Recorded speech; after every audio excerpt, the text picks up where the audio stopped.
Want to learn more about the highs and lows of Omaha Hi-Lo? Then you're in the right place.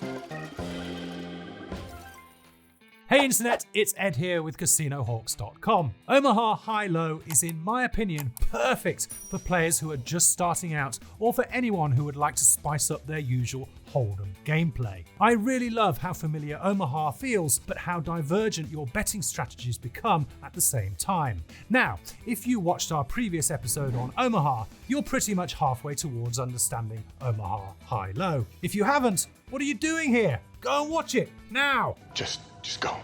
What sets Omaha Hi-Lo apart is how the showdown works and the split pot that players need to compete for. Essentially, when the final round of betting finishes, the hands are built and compared in the showdown to see who has the highest ranked hand. But here's the twist. After determining the winner, there's a second showdown. Players construct and compare hands again, but this time round for the lowest ranked hand. Each winner from both showdowns gets a half of the total pot.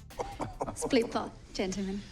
Now, when it comes to the low hand showdown, it's a bit more complex. But don't worry, I'll keep it simple. To qualify for a low hand, you must have an 8 high or lower, with the ace being the lowest ranked card this time round. Use any 2 cards you desire from the 4 you have. It's practically the same process just like you did for your high hand. You can use the same 2 cards, the other 2, or any combination you like. When qualifying for this round, remember, straights and flushes do not disqualify you if all other requirements are met. If multiple players qualify, the winning hand is determined by comparing the lowest card of everyone's hand. The best and lowest possible 5 card hand is the 5-4-3-2 ace.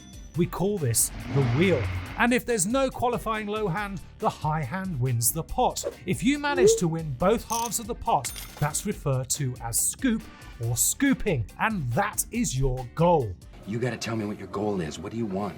Let us know what you think of Omaha Hi-Lo in the comments below. My name is Ed, wishing you luck and reminding you, as always, play responsibly.